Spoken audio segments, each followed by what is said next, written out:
whose innocence has been taken because they live with the stain of their brother being murdered by gun violence. So here it is, I have a 12-year-old, a 9-year-old, and a 7-year-old, and this is now their legacy. But I continue to fight. I continue to let them know that we are fighting for justice. I continue to let them know that people care about your lives, especially your mother, and I will not lose another child to gun violence.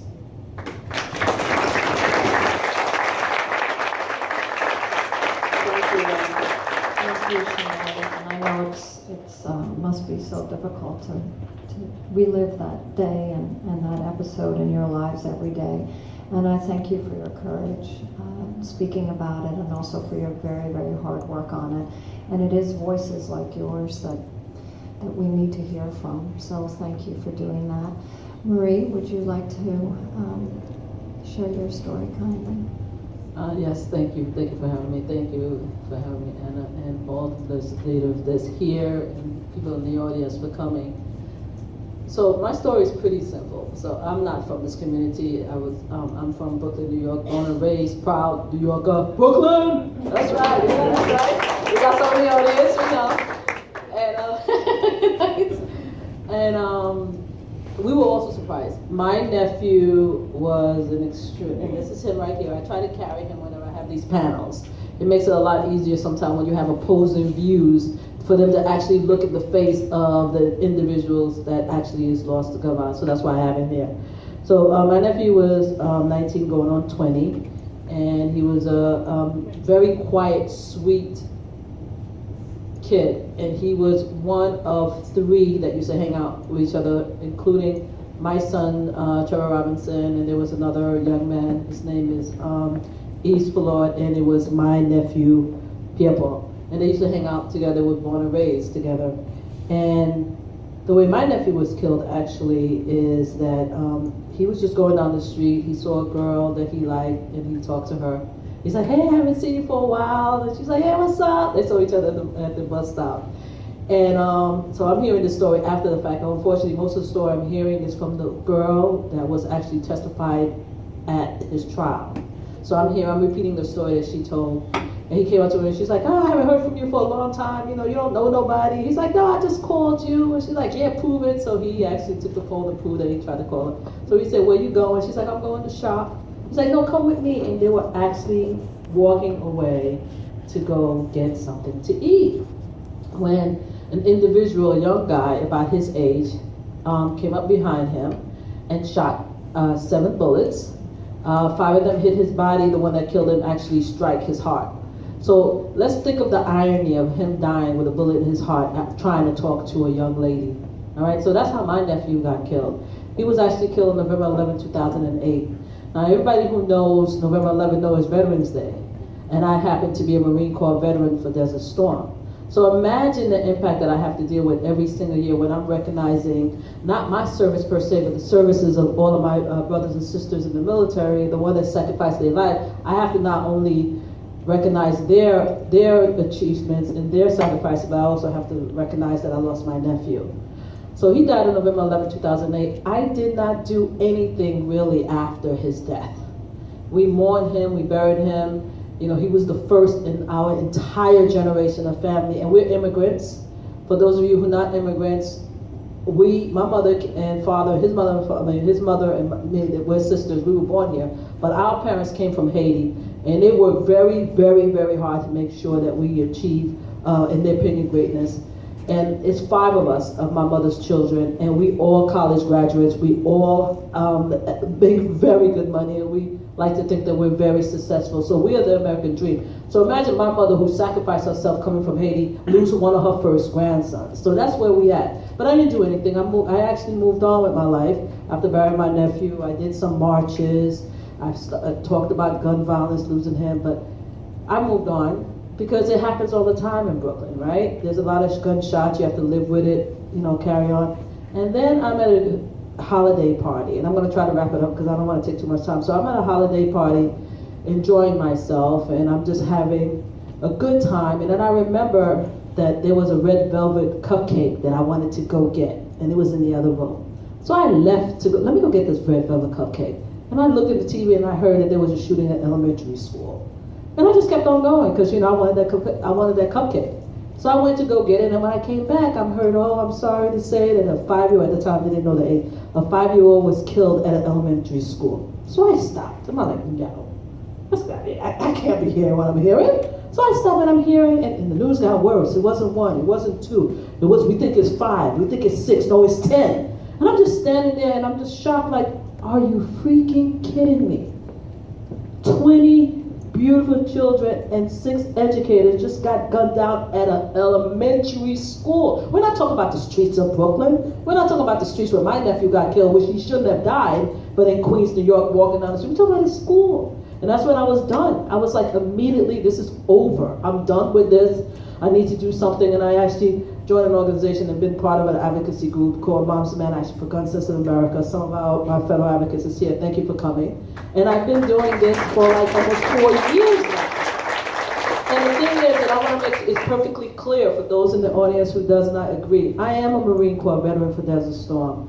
I work stateside. I'm not a combat vote, but I served like everyone else. And I did have an M16 during my time in service. And yes, in the States, we were, back in those days, we were required to carry our M16. And we were dedicated to service. And I believe in the Second Amendment. And I'm a sharpshooter. So being a sharpshooter, I enjoy when I have time to actually go in the range and then see if I still am proficient at my skills of being a sharpshooter. But I'll be damned if I'm going to sit here and allow kids to get killed on a daily basis. I've had enough of it. And that's why I'm here doing that. Thank you.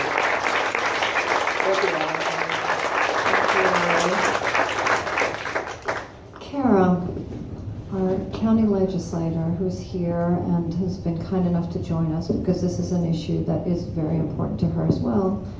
You want to talk about it a little bit? Absolutely. Can you hear me? This is on? Absolutely. My name's Kara Hahn. I am Suffolk County legislator. As Anna said, thank you for having me. Thank you both for sharing your story.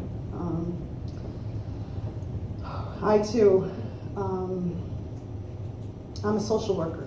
I got my master's in social work policy. I love what I do here at the legislature. I've worked for the legislature even before I became a legislator. I have 2 beautiful daughters. My daughter Karina is 23 now, and my younger daughter Hope is going to be 10 in December. Her birthday is December 14th.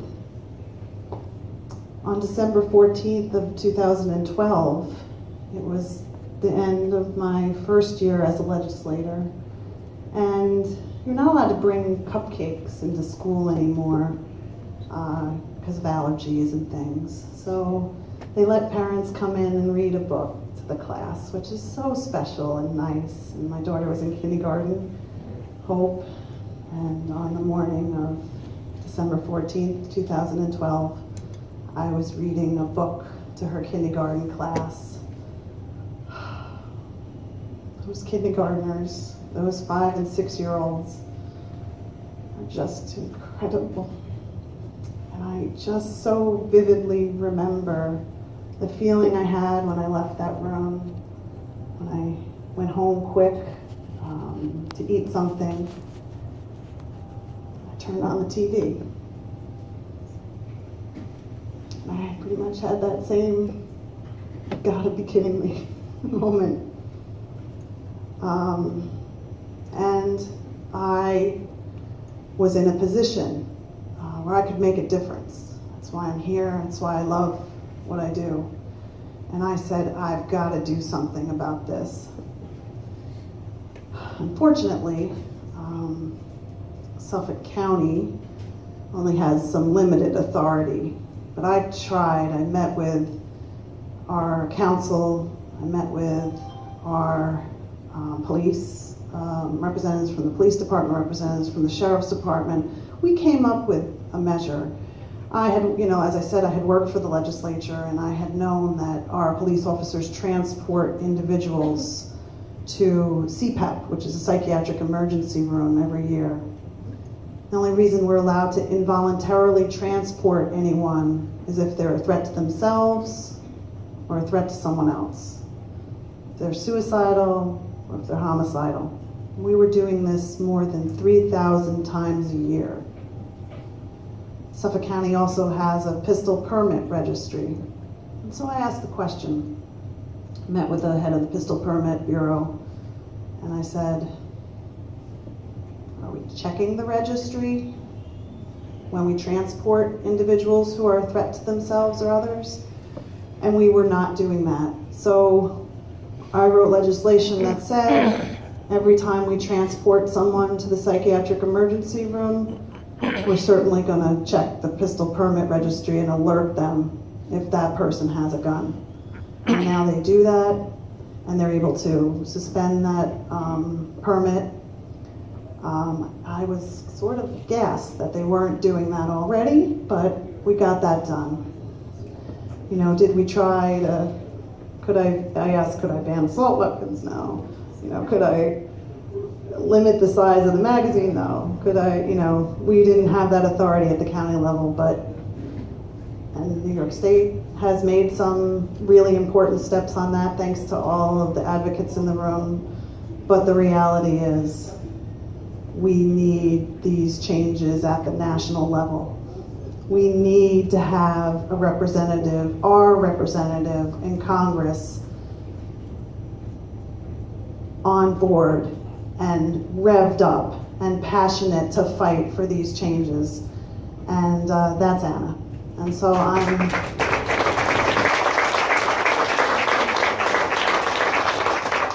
really glad to be here today. I thank the two of you for sharing those stories. I know how difficult it must be, and I'm pleased to be a participant in this discussion. So thank you.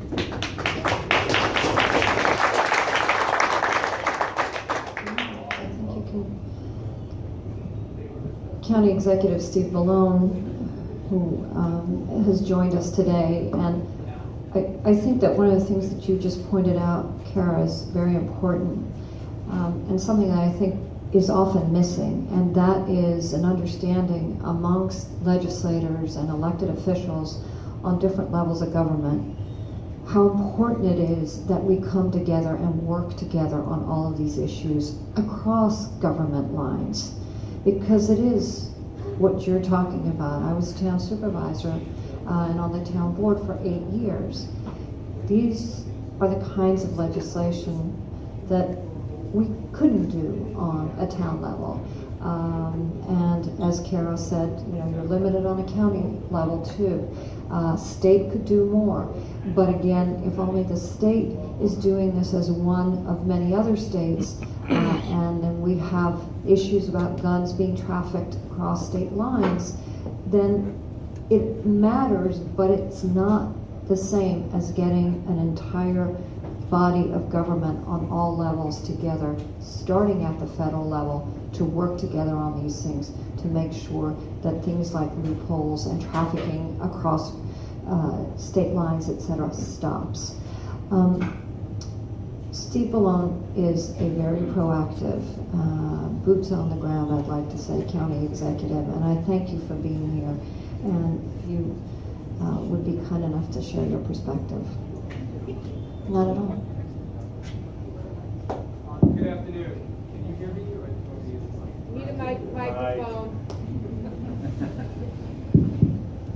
First, I want to say thank you to the victim advocates who are here. There's something extraordinary and very special about individuals who take this unimaginable event that's happened in their lives and the pain and the anguish that goes along with that, and turns that into advocacy so that others may be saved from that pain. And people that do that, I think, are really extraordinary individuals, and I thank you for the work that you're doing.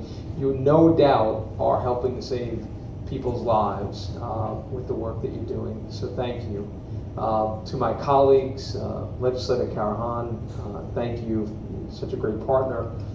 David Kilnick, it's absolutely amazing to be hearing from him, so thank you for your work. I've known Anna for a number of years. She, indicated that she was a town supervisor and a town board member.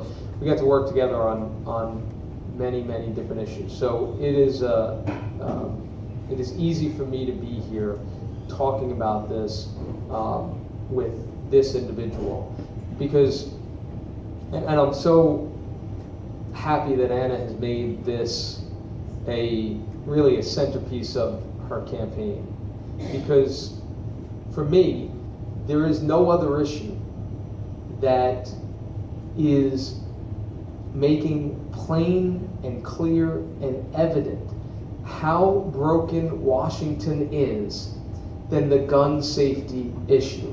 Now we know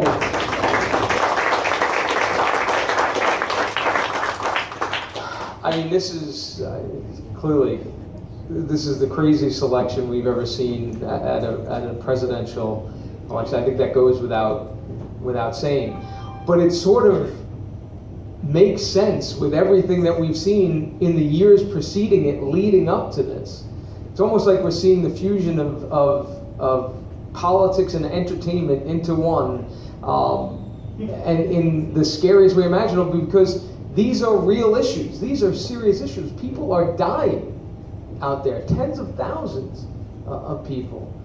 And Washington is broken in so many ways, on issue after issue after issue. Washington, and Congress in particular, cannot get its act together to get things done.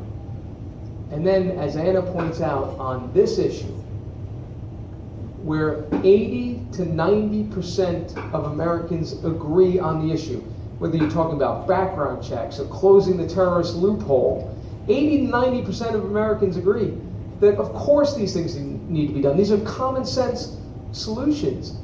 And yet, we have representatives here who will not support this legislation, that are that extreme, that are that far to the extremes, that they cannot support common sense legislation and the American people.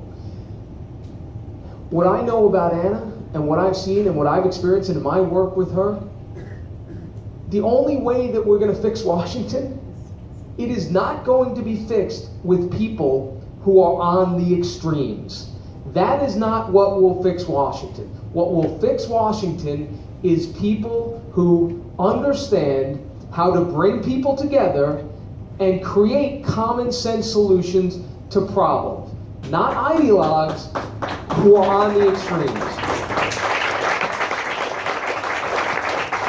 Anna, and I'm saying this from direct personal experience, is exactly the kind of person that we need in Washington to change Washington, to get us to a place where our country is once again solving problems. There's too many problems in the world, too many things happening, too much disorder happening in the world today. We need to be bringing more order back to the world, to our country. The only way that happens is by changing the people who are there, replacing people who are on the extremes with people who will bring us together and are problem solvers. Anna is a problem solver. This is one of the most obvious problems we have out there. I am confident if we send Anna down to Washington, she's going to help be a driving force to change this and to pass common sense gun safety legislation. So it's an honor to be here with you. Thank you, Steve. David, you are a friend and colleague representing the LGBTQ community right here on Long Island. Again, such an important piece of advocacy work for a large group of people whose needs are not often recognized, met, and struggle with day-to-day acceptance. And again, so much legislation that needs to be put in place to make sure that these very fundamental human rights are observed on every level of government, but it certainly starts at the federal level. You were at the forefront of the activism work that started specifically as related to the Orlando shooting, where we know that the LGBTQ and the Latino community was specifically targeted at that shooting. thank you for being here, and if you would be kind enough to share some thoughts. Thank you, Anna, and glad to be here today. I want to thank our speakers for sharing their personal stories. There's nothing more moving and meaningful than hearing from you and all the other activists here in the room as well. And I'd also like to thank both our county executive and county legislator and town supervisor and future congresswoman for their extraordinary leadership that they have provided here in Suffolk County on behalf of all of Suffolk County's families. And we couldn't have as an LGBT community a stronger advocate behind us than the folks sitting up here today. So I want to thank you very much for all of your continued advocacy. So as Anna said, my name is David Kilnick, and I'm the founder and CEO of the LGBT Network. And the LGBT Network, you might know some of our other organizations, Long Island Gay and Lesbian Youth Legally, the Long Island LGBT Community Center, and SAGE Long Island for our elders. We run several community centers throughout Long Island in Bayshore and Sag Harbor, one to open hopefully in the next year or so, a mile away from here in Patchogue, and do a lot of work out in the schools. We work with 110 school districts on Long Island and provide a lot of services. You know, when we started to, I've been doing this work for 24 years, meaning working on behalf of the LGBT community here on Long Island, trying to create safer spaces, to stop bullying, to make sure that our families have the support services that they need when their children come out, to be able to make our community safer so that people can come out and be themselves, be their true, authentic selves. It wasn't until Orlando that we actually started to talk about gun safety. And it amazes me that it took that long to do that, considering how many of our own community members we have seen killed over the years. Even going back to history, when we see that, you know, gay men were one of the first groups rounded up in Nazi Germany and kept there after folks were let out of concentration camps to continue to perish and die. When we saw it during the AIDS crisis, when gay men were targeted and shot to death all over the country. And just taking a look at the statistics every year, when we see that the number of homicides against LGBT folks have risen 20% in the last 2 years. And people are very surprised at that because we've won marriage equality, we've won other civil rights. You know, for the community, we're not done yet. Our transgender brothers and sisters need that protection all across the United States and here in New York. So as we vote for Congress, in a couple of weeks, on November 8th, let's remember our New York State Senate, which has to change also, to make sure that we ensure equality for all LGBT New Yorkers and families. But, you know, so after Orlando, you know, many of us in the LGBT leadership movement said that we need to be an active part of advocating for sensible gun control legislation and speaking out. And, you know, the reason is pretty simple. The reason is pretty simple, and we hear it from, you know, one of our candidates running for president, because we're stronger together. And we really are, and we're all in the same boat together to try and protect all of our families from violence, whether it's gun violence, hate violence, etc. And by the way, hate violence leads to gun violence. Rifles and guns are a weapon of hate, and when it's combined with bigots that hold those rifles and guns, the results are tragic, as we saw in Orlando. And you know, so after Orlando happened in June, the day after, we held our Pride Parade here on Long Island. You know, many in the community were reaching out to us to come for comfort and support. There were parents who reached out to us that said, "Is your center safe for people to come to? I'm worried that my kid's going to get shot at the center."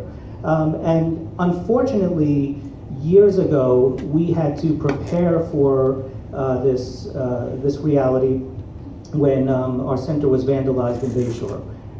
The vans, we have a couple of vans, and the windows were broken, the tires were slashed, our front door had a rock thrown through it. So we learned years ago that we had to install different security measures and live in the world that we're living in today to try and make it safer. So we were able to respond quickly to do that. But since then, we've now had to have active shooter trainings. Like, what kind of world are we living in that we have to prepare our staff to be prepared for an active shooter coming into a community center that is there to help people and let people be themselves? It's a pretty sick world that we're living in. And there's only one way that we could change that. And the way that we could change it is, number one, maybe number one, number two, number three, but number one, to elect a president that's going to continue the progressive policies that Barack Obama has done. Number two, to be able to elect a Congress and Senate that is going to be able to support those policies. So we have to elect Anna Throne-up Holst to be our next Congresswoman here in the first CD. And we also need to make sure that we all stand strong together on all issues. Again, if we stand together, if we stand together, we're stronger together, and we will get the right people into office that will make the change that is needed for all of our families. Thank you.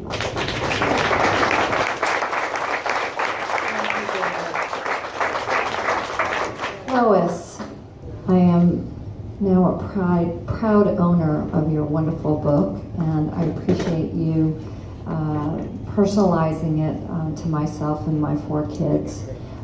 This is an issue that is as important to them as it is to everyone in this room. And I want to point out too, David, when you talk about the specific threats around violence and gun safety.